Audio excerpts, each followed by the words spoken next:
Right in a now? minute. I will start recording in a minute. Okay, great. So I hope I don't look very, I didn't have much time to prepare physically. You So look very summery. That's thank you, good. thank you. Thank you. Although I've been only 2 times on a beach, like small kids and everything, you don't have much time.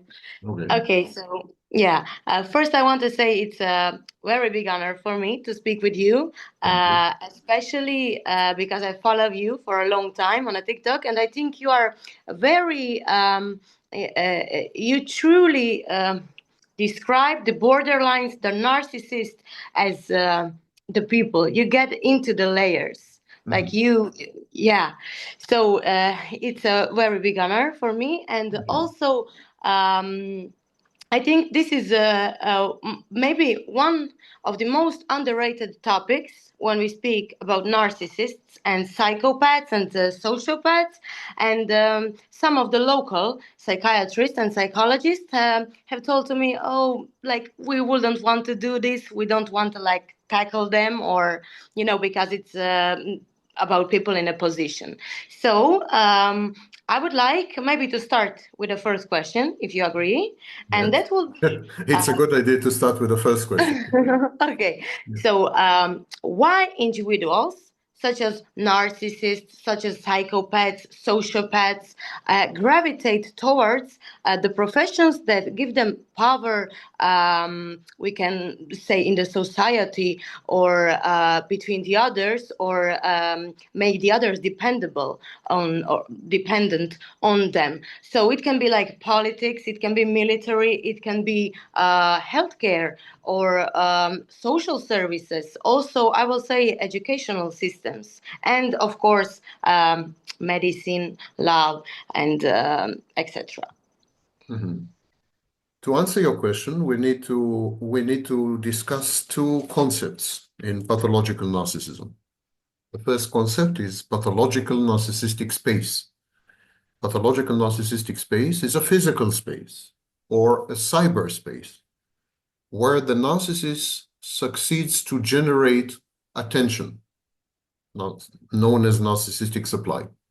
Mm-hmm. So it could be the local pub, it could be the church, it could be the family, or it could be a forum online where the narcissist succeeds to convince people that he or she is unique, superior, a genius, amazing, um, knows everything, omniscient, is all powerful, etc., godlike. Mm-hmm. And this is the pathological narcissistic space. As far as narcissists are concerned, the workplace is a pathological narcissistic space. Narcissists do everything. All their behaviors are concerned or geared to a single goal, obtaining narcissistic supply. Yeah. The And narcissism, pathological narcissism, is a form of self-enhancement. Narcissistic supply is just a fancy word, fancy phrase for attention. So a narcissist would seek attention. However, there are multiple types of narcissistic supply. Narcissistic supply could be positive, but it could also be negative. For example, if someone is afraid of the narcissist, that's a form of narcissistic supply also. And so narciss it's controlled by the fear, yes, actually. yes. Yeah. So And the narcissist, people, Mhm. sorry, Yeah. the people, the individuals that are attracted by the narcissist, especially when we are, because always when we are talking about narcissists, narcissistic supply, we usually look at them like from a love position, like from a partner and everything. But can we say that they are chasing for the people that have like low self-esteem, or they attract flying monkeys also in their No, workplace? narcissists don't chase anyone, and narcissists have no preference and no specific type. It's exactly the opposite. Some people, some types of people, chase the narcissist. So it's some groups of people, some types of people have a preference to have relationships with narcissists. Whereas a narcissist couldn't care less who you are. He cares about what you can give him. If you can give the narcissist attention, supply, narcissistic supply, if you can give the narcissist services, if you can give the narcissist sex, if you can give the narcissist stability and safety, a sense of security. I call these the 4 S's. If you give the narcissist 2 of these 4, then you're in. You got the job. He couldn't care less if you're empathic and nice and kind, if you're narcissistic and psychopathic yourself, if he doesn't care at all. The opposite, however, is true. Certain types of people are attracted to narcissists. These are people with some mental health issues and problems. For example, people with borderline personality disorder, people with dependent personality disorder, also known as codependent. These are people maybe who are undergoing a crisis, a life crisis. They broke up with the loved one, or they lost a loved one, or so they're in a crisis and they're very vulnerable, very weak. People pleasers would be attracted to narcissists. So specific types of people would be attracted to the narcissist, and then the narcissist asks only one question: what's in it for me? What am I getting? What can you give me? Yeah. And could you maybe briefly explain maybe the main differences between psychopaths, sociopaths, and narcissists when they aim towards these careers, as I mentioned before? So maybe is it like for the psychopaths, they like the power, they like the social status, they like their image, also for narcissists too. So it like, for example, if they, you know how here in Balkans we have like traditional structures. So doctors are like very cherished. They are very respected. So when you go to the doctor, like he always brings chocolate, money, like the greatest wine you have in your house and everything. So can we say that it enables them also to paint a perfect but a false picture of themselves? Like they paint themselves like a perfect white sheep, but they are actually the wolf in a sheep's clothing. So like they kind of get the social image, and they also get the other people to be dependent on them. So they have the power to choose for the other people. There's no such thing as sociopath. Sociopath is just the old word for psychopath. Mm-hmm. In academia, in the universities and so on, we don't use the word sociopath. This is something in the media and on TikTok maybe. But there is, of course, psychopath and narcissist. The psychopath, exactly as you said, is concerned with power, but the psychopath couldn't care less what other people think about him. The psychopath is not interested in being respected, being appreciated, in attention. The psychopath is interested in manipulating people, coercing people, and getting things out of people. He wants to take people's money. He wants to have sex with people. He wants to force people to behave in highly specific ways, which are beneficial to the psychopath. So the psychopath is concerned with people as instrument. He instrumentalizes people. He objectifies people. I'm saying he because majority of psychopaths are men. The narcissist, on the other hand, is focused on and concerned with a single thing: narcissistic supply, attention. Whatever the narcissist does, he does in order to gain attention, to garner So attention. they want to be praised They for want, the not things necessarily, but they want to be noticed. They want to be perceived as unique. They don't necessarily want to be praised. For example, if you're afraid of a narcissist, that's okay. That's narcissistic supply. If you think that the narcissist is diabolically evil, that's great. That's narcissistic supply. If you So any kind of attention is Yes. like feeding them, no Yes. matter if it's like publicity. Yes. Either way, is it negative or positive? It's still like publicity, so they are Yes. noticed. Yeah, and why many people associate the doctors and like lawyers with integrity and altruism? And why the people cannot perceive that majority, maybe not even majority, but some percent of the doctors and the lawyers are actually psychopaths and narcissists. Because it's What? frightening. It's terrifying. If you admit that there is a percentage of doctors and lawyers and law enforcement, police and judges and politicians and educators, teachers and priests in church, clergy, if you admit that all these people, that there's a big percentage, a big minority who are narcissistic or psychopathic, that's very frightening, don't you think? When you go to a hospital and you Yeah. need treatment, if you dare to think that your doctor is a psychopath, it's Yeah, terrifying. you're basically in the hands of Yes, so you someone deny that is it. perceiving evil. You So deny it's it. like better to live in a lie than to Yes. accept the reality as it is. This is And I would. just one more thing. This is an infantile defense. This is the defense of a child. A child, for example, can never admit that mother is bad and that father is evil. Can never admit. A child would think that it is bad, it is evil, and that mother and father are perfect. Yeah, and that's actually when the narcissist traits are being, we can say, forgot the word.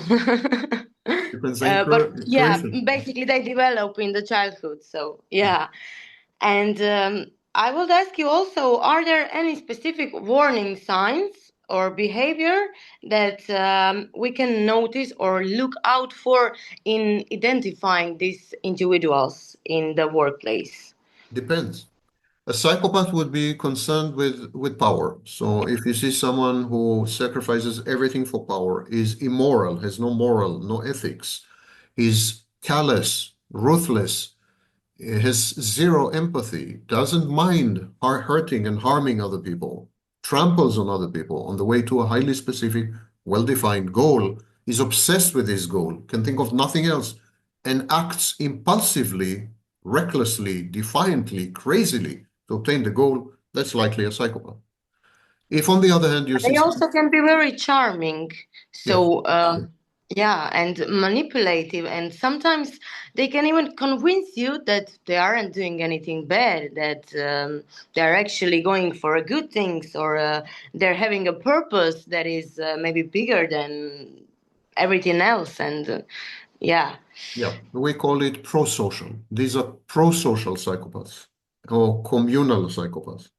We also Also, the have narcissist ones we have, We yeah. also have pro-social narcissists and communal narcissists. These are people who pretend to be do-gooders. They pretend to be good people. They pretend to be altruistic and charitable, compassionate and loving and empathic and moral, highly moral. And their pretensions are ostentatious. They do it in public. So it's like, look at me. Look how much I help the poor. Look how much I love my family. They insist on feedback.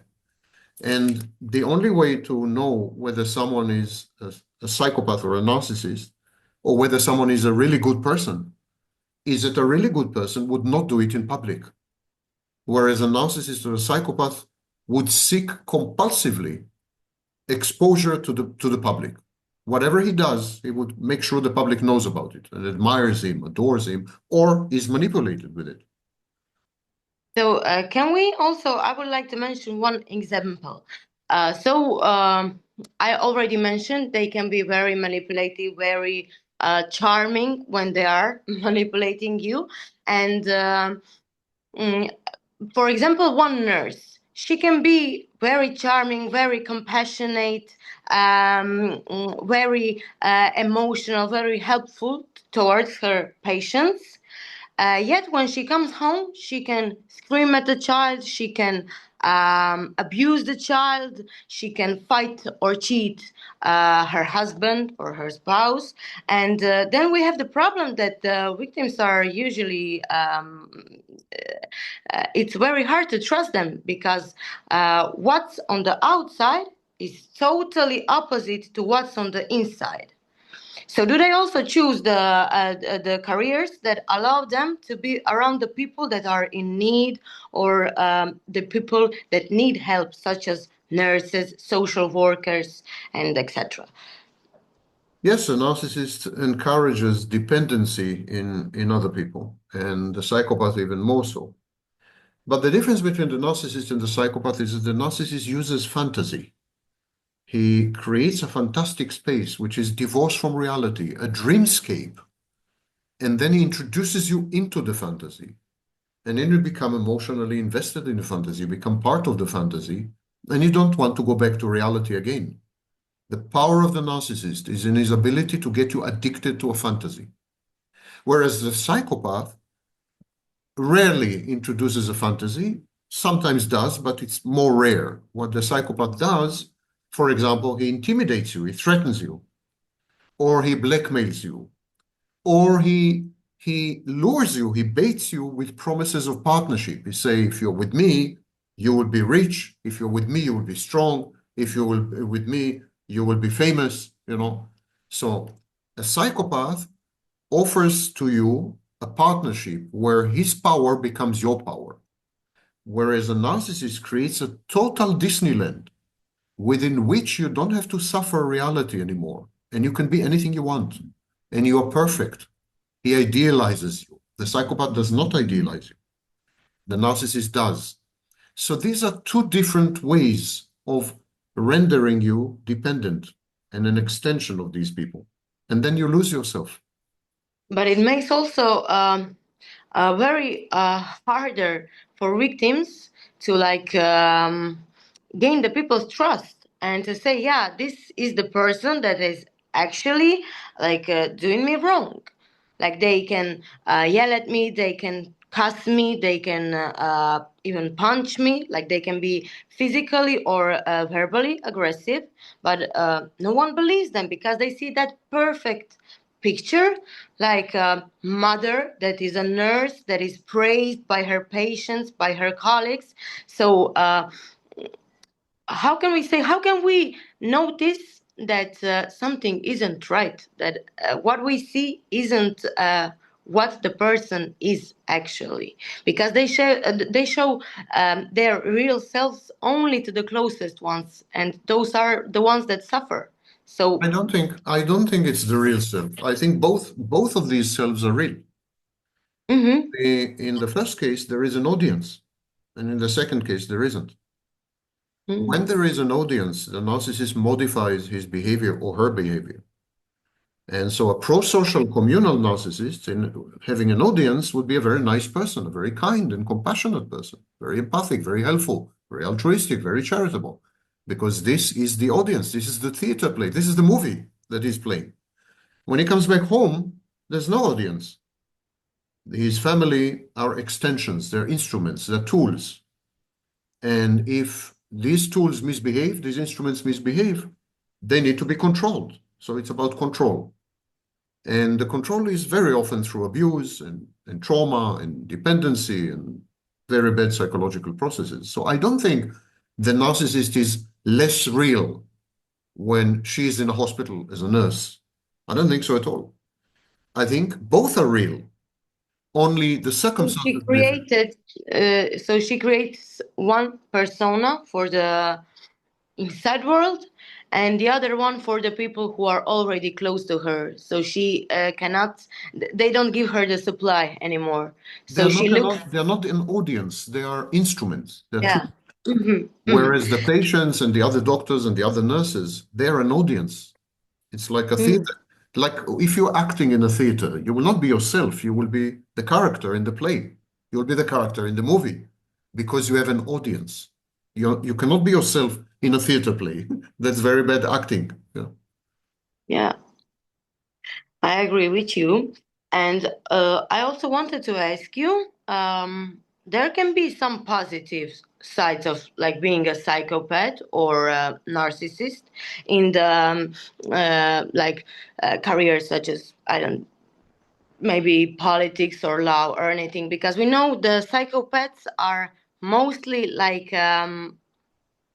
they don't perceive the threats or stress as the normal individuals do. So we can say they thrive in stressful environment. So can they actually be useful in a time of crisis or in times where for example, some company needs to take the action immediately, decide or maybe make some big decisions in a how to say it? Short period of time. Yeah, exactly. Yes. So We have, first of all, let's discuss the facts. The facts are that among chief executive officers of companies, the percentage of psychopaths is much higher than in the population. mhm. Among surgeons in hospitals, medical doctors who are surgeons, the percentage of psychopaths is much higher than in the general population. The percentage of psychopaths, and even more so narcissists, among prisoners is dramatically higher than in the general population, prisoners in prison. So it is true that in certain professions and certain circumstances, certain environments, there are many more psychopaths and narcissists than in the average population, in the normal population. There are many scholars, many academics who suggest that psychopathy and narcissism are positive adaptations. From the evolutionary point of view, in some situations, some circumstances, exactly as you described, a psychopath or a narcissist would react optimally, whereas a healthy, normal person would not. Psychopaths, as you said, do not experience fear the same way we do. They do experience fear, but they don't react to fear the same way we do. And how do they experience it? And when do they experience it, actually? We're discovering now recently that psychopaths are very anxious. They have anxiety disorder, actually, and that they do experience fear.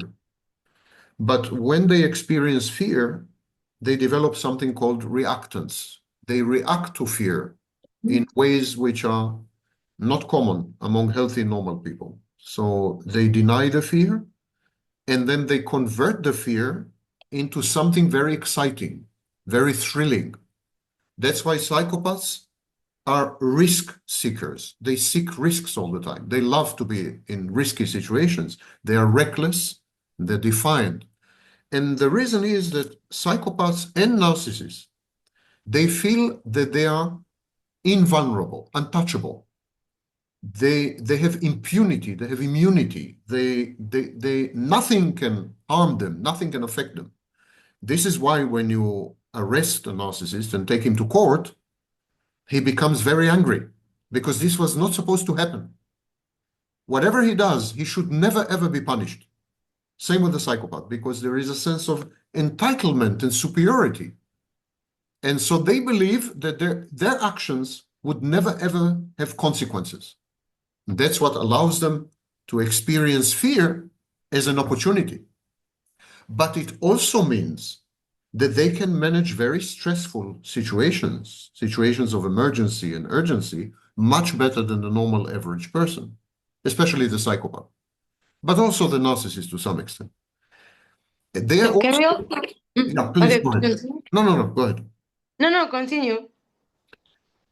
The narcissist's ability to use fantasy to manipulate people is also very helpful, because the narcissist can create a vision that motivates multiple people to work together for a goal.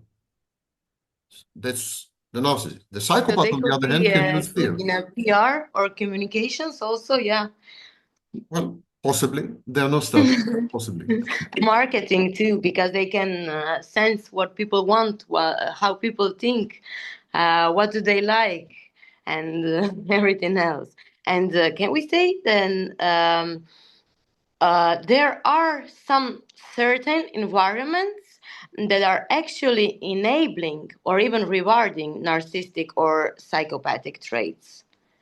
Of course. There are certain cultures, societies, periods in history, and civilizations where narcissism is, as I said, a positive adaptation. In other words, if you have narcissism, you are likely to end up with more money, more power, more sex, more children, more everything.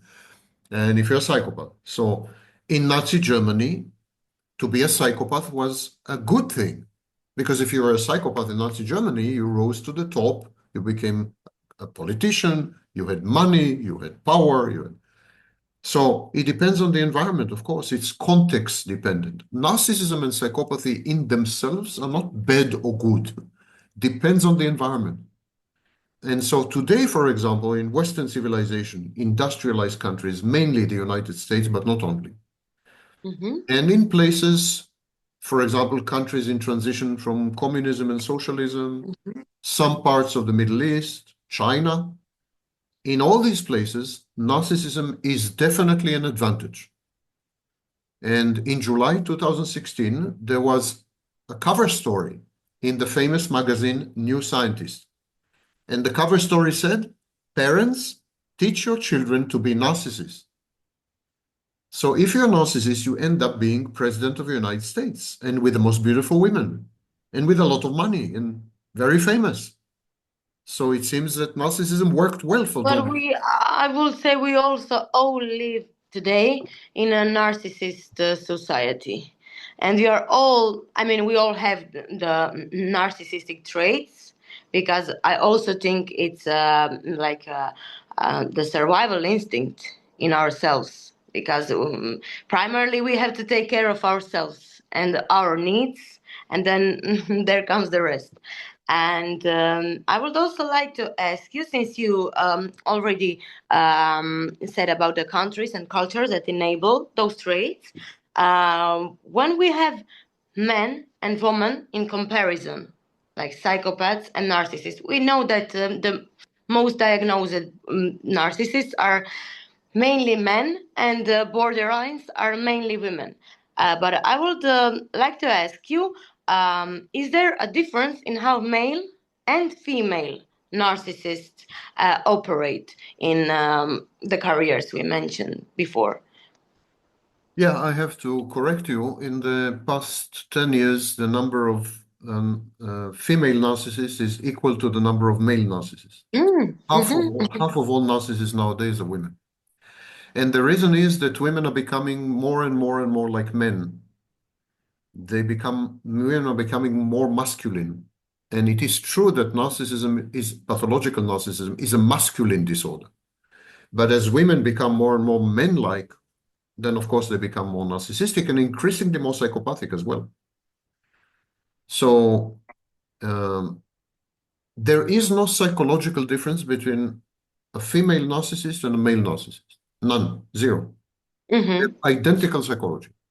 However, the way they express their narcissism depends on the culture and society. In some cultures and societies, women should not do some things. They're not expected to do some things. They're forbidden to do some things. So they will find another way to express their narcissism.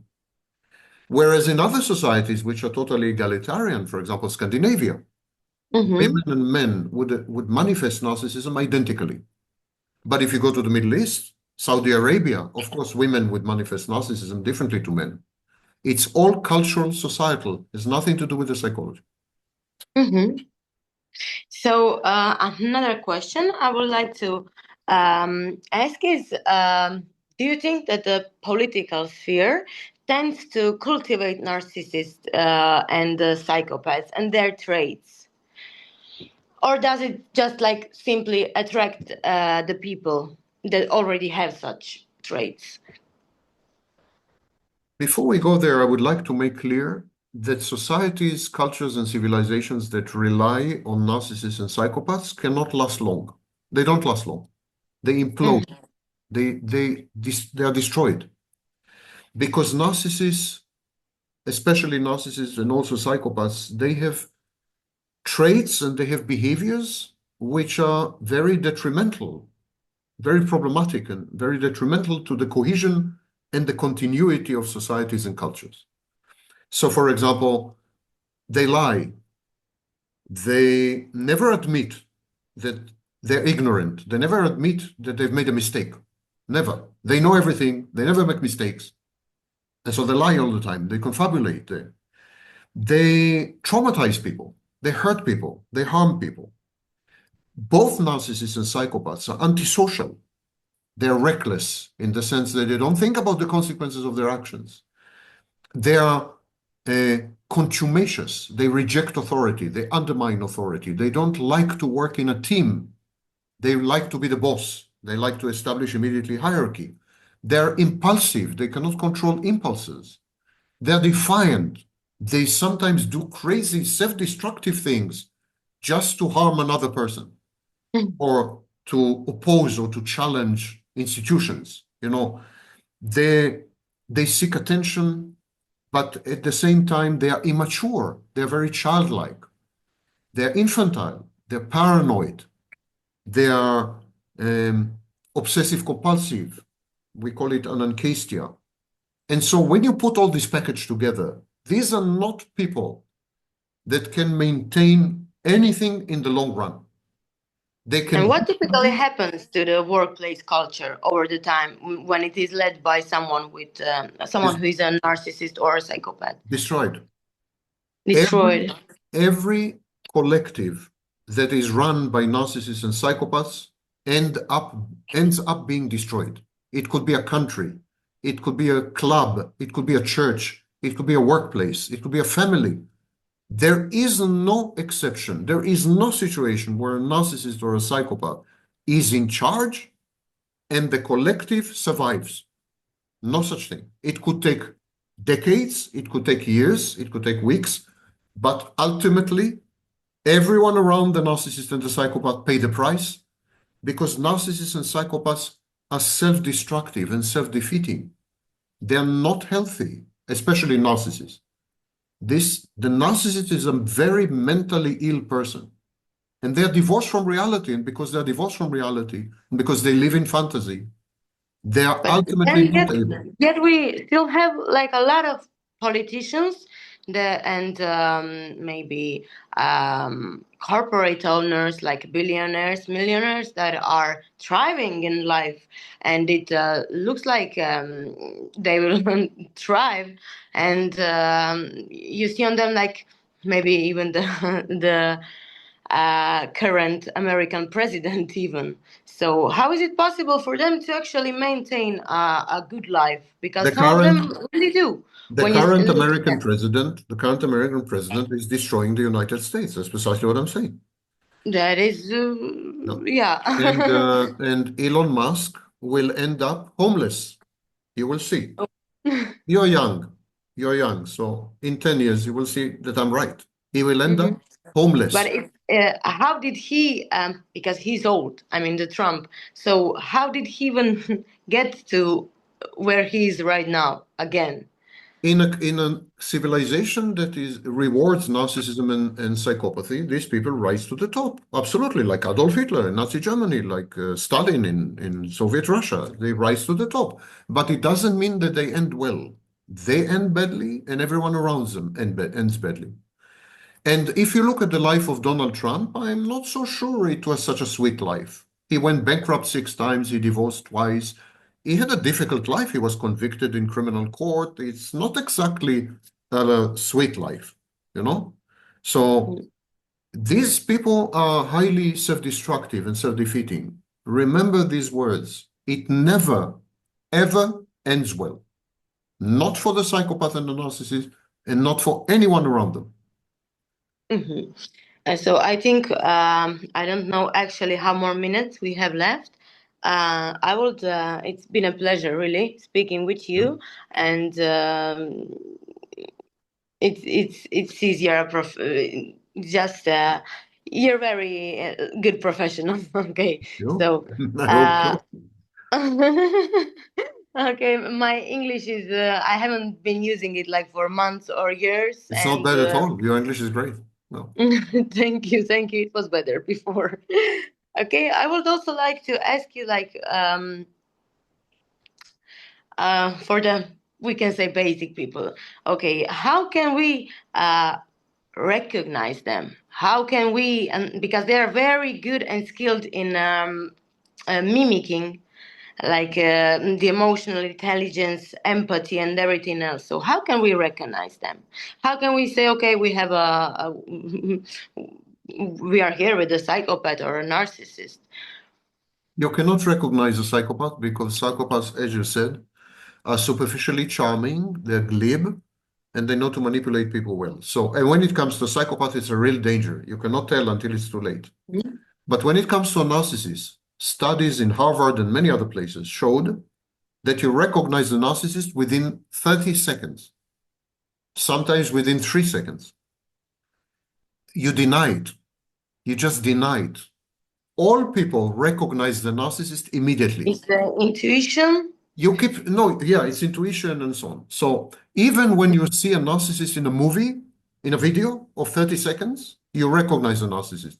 Even when you see an email from a narcissist, you recognize a narcissist. There are many, many studies about this, but we deny it. We say it cannot be. Something is wrong with me. I'm having a bad day. It's not okay not to give a second chance. I cannot judge someone in 30 seconds. That's not right. So society, So we're actually helping them. yes, We are society the makes ones us that are doubt. helping them to manipulate us. So exactly, society makes you doubt yourself when actually you should not doubt yourself. The accuracy of your intuition when you identify a narcissist is between 85% and 90% right all the time, So according it's to like a studies. survival instinct in us. We know, we identify them We gained immediately. it through the evolution and everything. So Well, yeah. we don't know exactly why, but it's a fact. What I just told you is a fact. You identify them within 3 to 30 seconds. Mhm. Okay, thank you. And I would also like to I ask think we you have 2 to, minutes. oh, 2 minutes. Okay. So now I'm sad that I haven't. If you have additional questions, we can click on the same link, and then we come back to the same. I would want to ask you, what would be your advice for or to someone who is working under the psychopath or narcissist, and even if he recognizes them, he's dependent on them. So, what will be your advice? What to do, and specifically what not to do with this or those kind of individuals? If you recognize them as narcissists and psychopaths, you should walk away. If you are incapable of walking away, you should not antagonize them. If you confront the psychopath or conflict with the psychopath becomes violent, aggressive. If you challenge the narcissist, criticize, disagree with the narcissist, he will make your life hell. Many narcissists are passive aggressive. They sabotage you. So if you recognize them as they are and you cannot walk away, collaborate. Simply collaborate. Because many people stay in the workplace for years, which is slowly destroying them. They have the You now have to make a decision. Do you want to click on the same link again, or do you want to say goodbye? Because we have Okay, yeah, we can. So this is okay with your wait recording? wait 5 minutes. Wait 5 minutes and then click on the same link. Okay? Okay, See yeah. you soon. Thank you. Right now, so you can record it. Yeah, Okay. I Yeah. think. Yeah. Okay, so I would like to ask some additional questions. So we mentioned the developing countries, and I want to know, like developing countries, they have high corruption, they have nepotism, they have weak institutional oversight. So I would like to know how dangerous it can be if we have individuals in more careers and fields such as healthcare and politics that can like align themselves like in equally corrupt or narcissistic political figures. Like what kind of damage can this kind of alliance inflict? So if we have like a psychiatrist that is corrupted and works with politicians, he can basically diagnose the people that the politicians perceive as a threat, maybe. In developing countries, for example, the countries in transition from communism and socialism, the role of fantasy is very pronounced because reality is intolerable, unbearable, very difficult.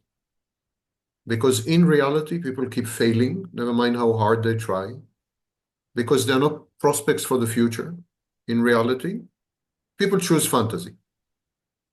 And in these countries, fantasy is the dominant organizing principle of politics and of individual conduct, of individual behavior. As you recall, the narcissist is the world leading expert on fantasy. Pathological narcissism is a fantasy defense. Narcissist creates fantasies and then uses these fantasies to take away the identity of people, to convert them into participants or actors in the fantasy. And people feel that they come alive again because they have divorced reality. And so when you don't have institutions, when you don't have political culture, when you don't have a long history of teamwork and collective decision-making, when there is a myth or an ethos of a strong man or strong people, when there is a perception that hierarchy is better than network, when you have all these together, it's very easy for the narcissist to superimpose a fantasy, because anyhow the population is craving a fantasy, is dying for a fantasy, can't wait to have a fantasy. And so in these types of disruptive, disorganized, dysfunctional environments, the narcissist thrives. Together with the narcissist, the psychopath thrives. What happens is the narcissist prepares the ground by creating a fantasy and inculcating everyone, including everyone in the fantasy. And then once the fantasy is fully operational, the psychopath comes to the picture and uses the fantasy for control, for power, for manipulation, for profit, So we see in these environments dyads, couples, narcissist, psychopath. Narcissists and psychopaths collaborate. And the narcissist creates the dream. And when you're dreaming, you're defenseless, you're vulnerable. The psychopath comes in and take everything you have. So we can say that this alliance allows them to violate human rights.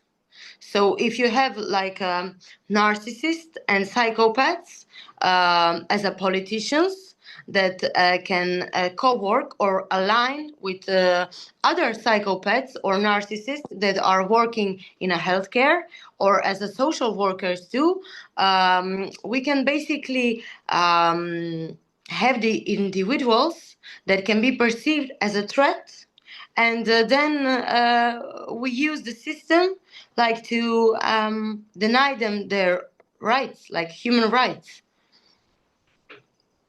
to like minimize them, dehumanize them.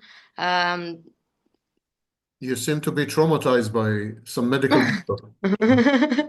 But I mean, I have researched like some cases, especially in Croatia, with the journalists, and one journalist that was, we can say, he was investigating the child's prostitution that was happening in an institution that take care of the orphans, and that particular journalist was put in a mental hospital, but he was perfectly fine, and he was put there because and diagnosed by a psychiatrist because the ones that were engaged in the child prostitution were the politicians. I don't think it's unique to healthcare or to the medical professions. I think narcissists and psychopaths in all the professions are going to collaborate with the narcissists and psychopaths in charge, with the narcissists and psychopathic politicians. So legal narcissists in the legal system, and psychopaths in the legal system will collaborate with narcissistic and psychopathic politicians, narcissistic and psychopathic policemen, narcissistic and psychopathic judges, narcissistic and psychopathic medical doctors, narcissistic and psychopathic psychiatrists. It's not about the profession. It's about the individuals who are narcissists and psychopaths. And they, of course, will collaborate with the narcissist in charge or with the psychopath in charge, because there is a quid pro quo. By doing this, they acquire money or power or access so yes, narcissists and psychopaths, especially when they're politicians, they create networks of patronage, networks of corruption and venality, networks of immorality among other narcissists and psychopaths who are in other professions and in different positions. That includes also television studios. That includes the media. That is not limited to medical doctors. They have narcissists and psychopaths everywhere. All professions can be compromised and co-opted by a narcissistic or psychopathic politician. All professions, all technologies as well. And so if you have a psychiatrist, he would misdiagnose dissidents and investigative journalists. If you have a medical doctor, he will poison someone. If you have someone in the media, they will lie and falsify news stories. And so on and so forth. There's no limit, no limitation to this. We have seen in Nazi Germany film directors like René Riefenstahl collaborating with Adolf Hitler. We have seen legal minds like Carl Schmitt. We have seen scientists like Heisenberg and others collaborating with Hitler, many physicists. We have seen all these people are essentially narcissists and psychopaths who are just looking for the opportunity to increase their own power, access, fame, and to have opportunities. They're opportunistic. Narcissists and psychopaths are parasitic and opportunistic. So it becomes to look like kind of a cult or something, like they all gather for their own purposes. Okay, so I would also like to ask you if we could break it down to like subtypes of narcissists and psychopaths. Which ones will be more drawn to some specific professions? For example, which subtypes will be drawn to or gravitate towards social work, towards politics, towards corporate leaderships, or maybe even law or legal system? Yeah. Again, the information online is 10, 15 years behind the real information, behind the academically correct information. We used to think that there are two types of narcissists, covert and overt. We no longer think that way. What we believe today is that all narcissists are sometimes covert and sometimes overt. When they fail, when they experience failure and defeat, when they are ridiculed and mocked and exposed and humiliated and shamed, they turn covert. The overt narcissists become covert. When the covert narcissist finds an opportunity, he becomes overt. When he's given power, for example, if you give power to a covert narcissist, he immediately becomes overt. When you humiliate and shame an overt narcissist, he becomes covert. So we no longer make this distinction. It is true, however, that in the overt phase, when the narcissist is in an overt phase, he would tend to choose professions that emphasize control, power, Machiavellianism, the ability to manipulate people, ostentation, in other words, exposure to the public, fame, celebrity, and so on.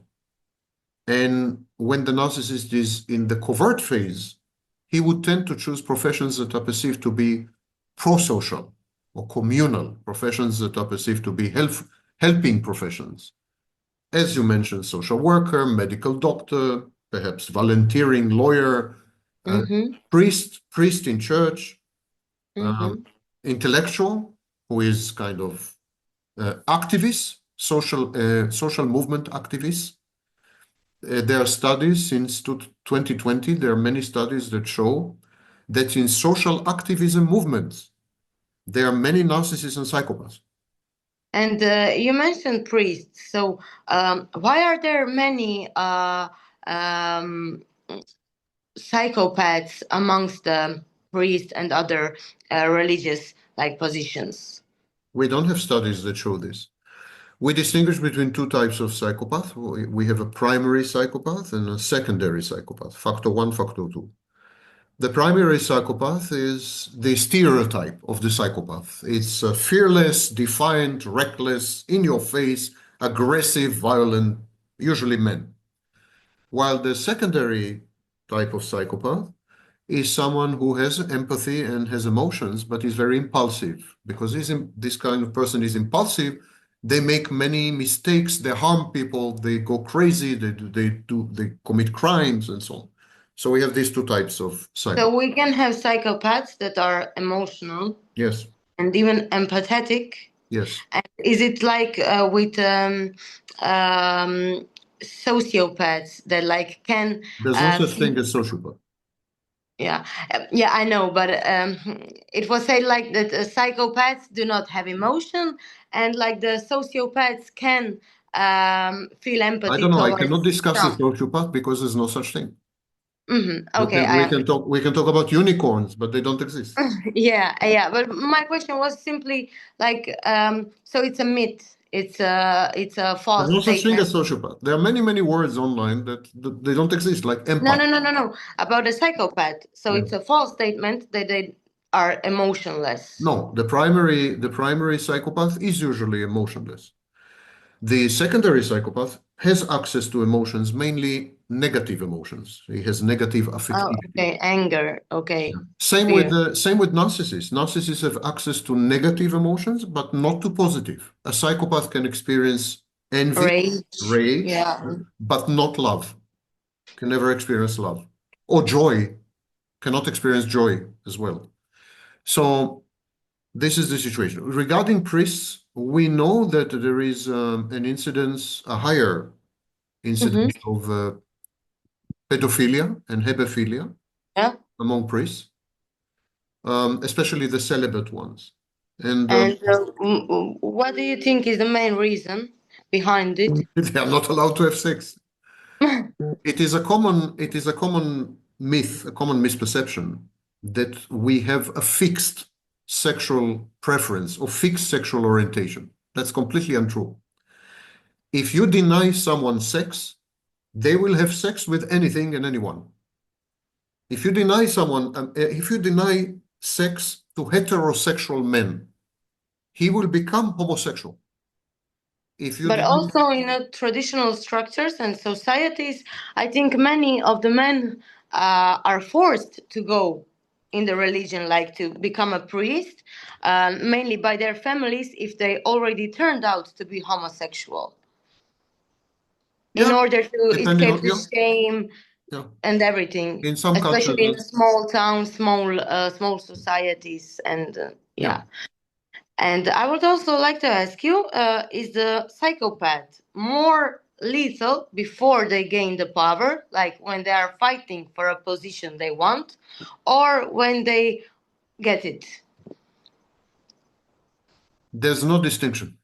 Psychopaths are not in full control of their psychology. They are impulsive, they are reckless, they don't think to the end, they don't consider consequences, and so on. And that is true before and after they obtain power. The damage after they obtain power is much bigger.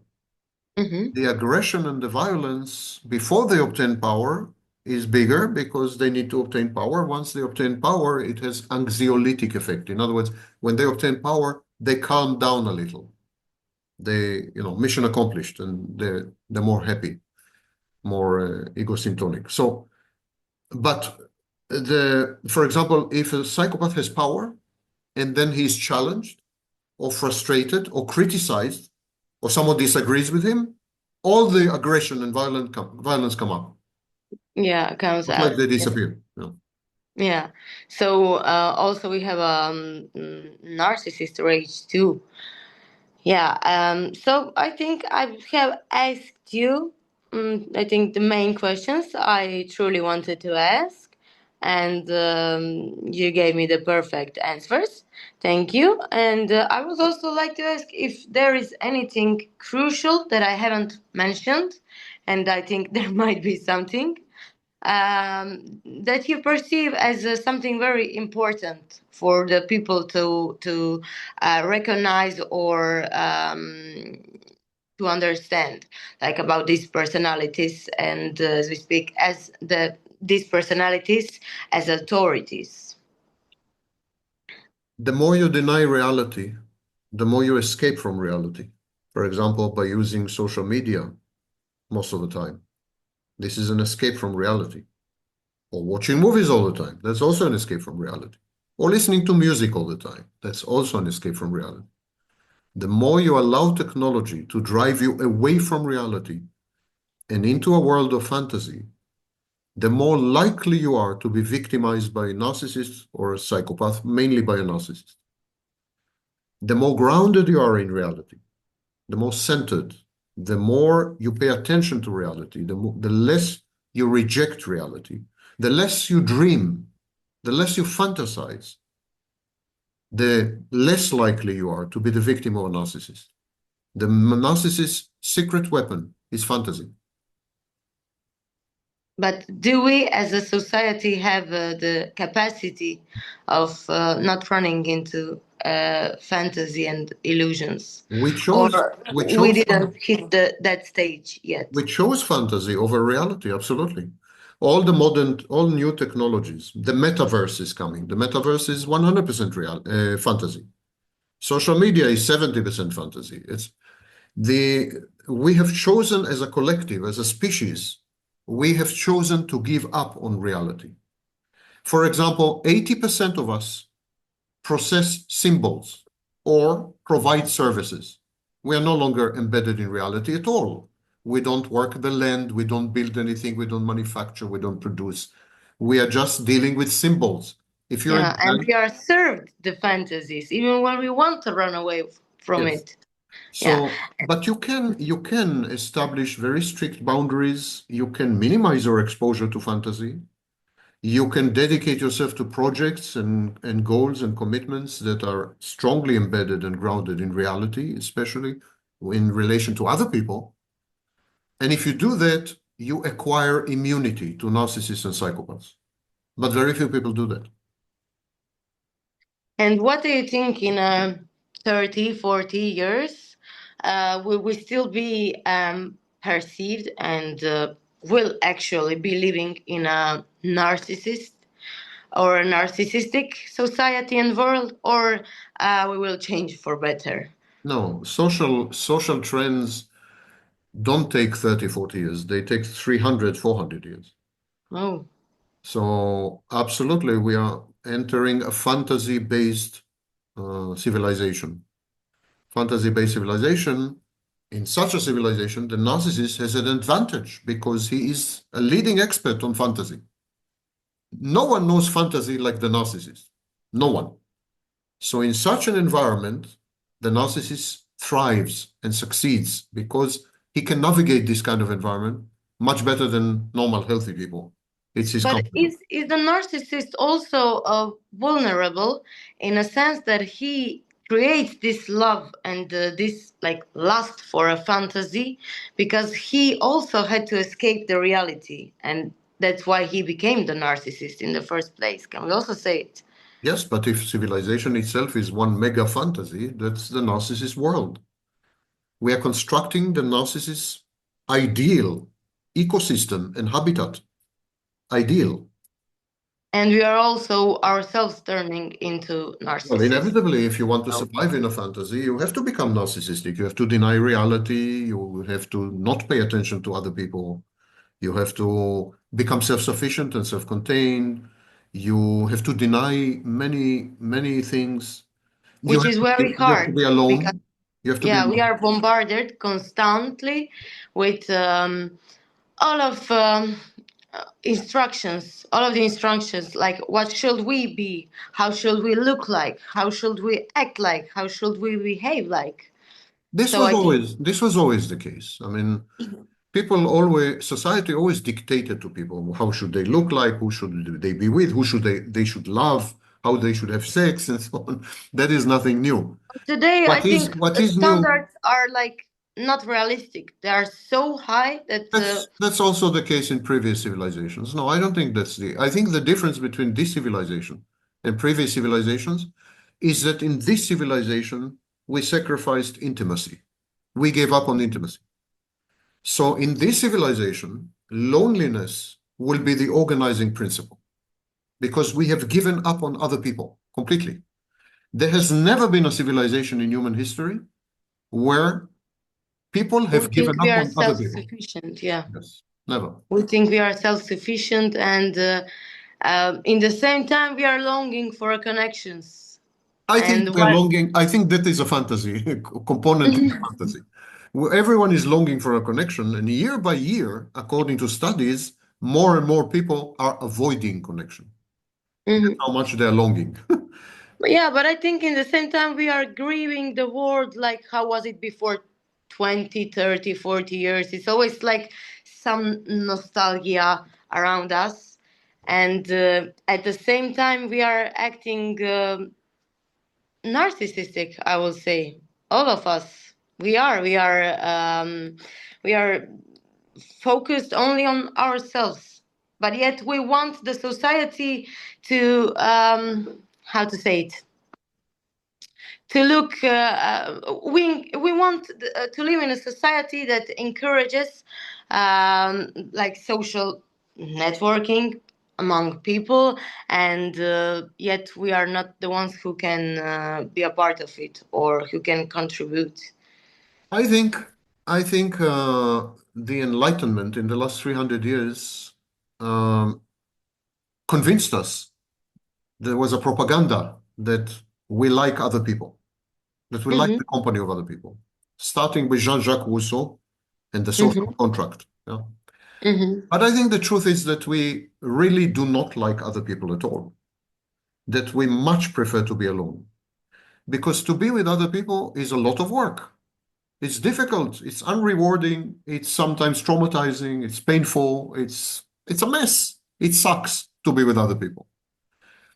Having been given finally the possibility to not be with other people, everyone is choosing to not be with other people because I think that is the natural condition.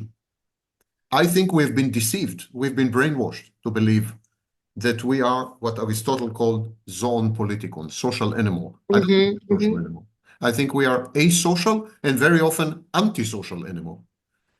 And we have many, many species, including mammals, where which are highly individualistic. Species where individuals operate, not groups, not collectives. And I think we're actually one of these, like wolves. We're more like wolves than, for example, elephants. I think we are like that, but we've been denying this because we had no choice. If you wanted to make food, Yeah, and you to had to live. work together. You had to.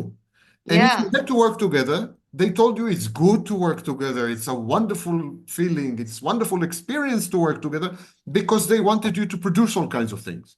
But Also, it actually, were darker times. It were the times where we today I can say we are more safe than ever before. So we have food, we have water, we have homes. We, as you said, we don't have to build anything. So yeah, definitely we don't have wild animals chasing us anymore. So yeah. the escape from reality started 10,000 years ago, not now. When we Mhm.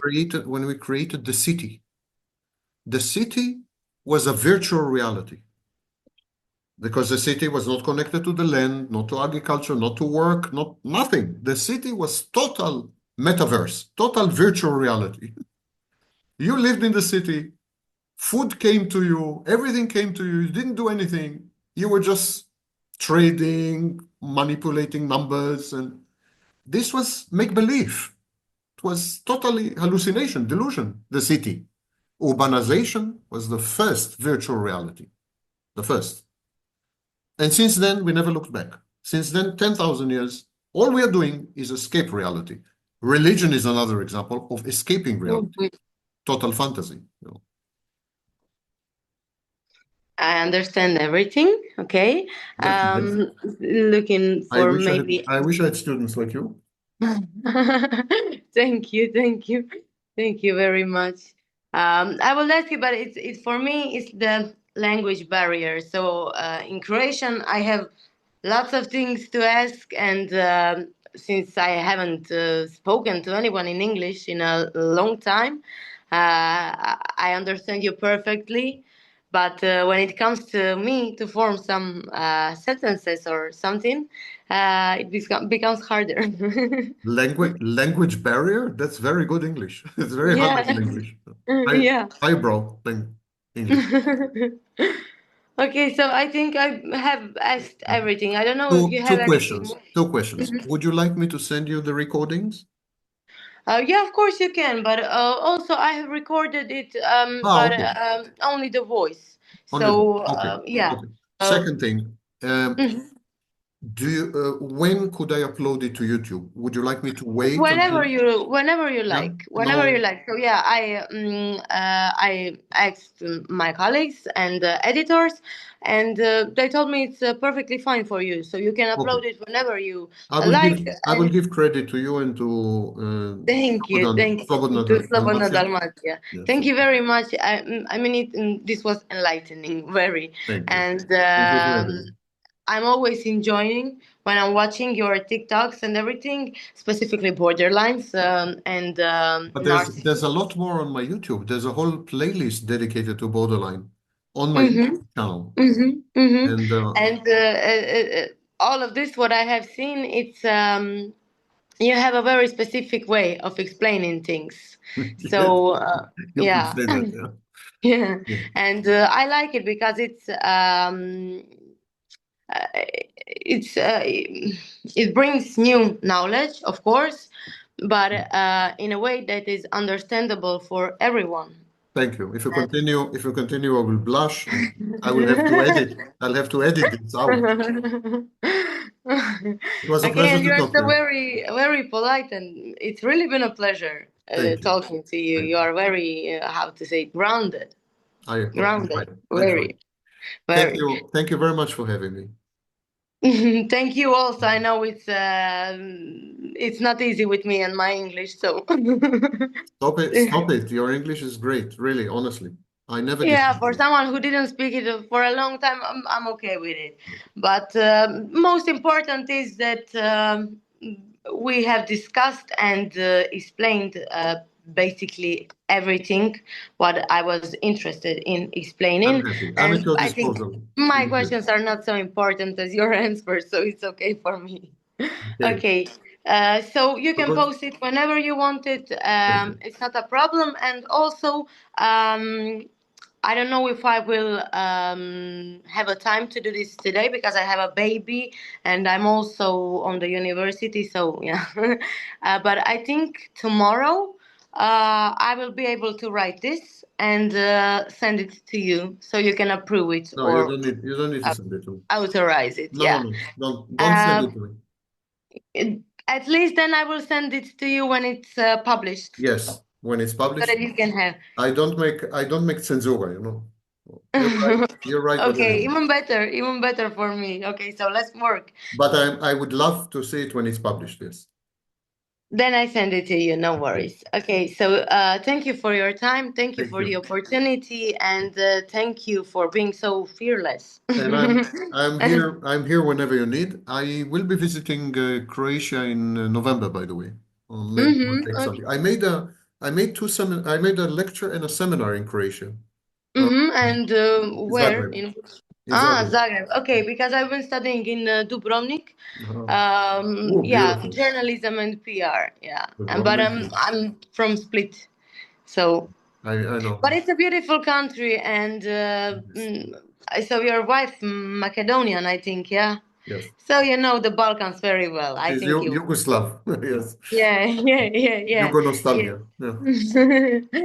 Yeah. Okay. So thank you for your time once Thank you. again, Take and care and it's been a pleasure. It have a good really evening. was. Thank you. Okay. You too.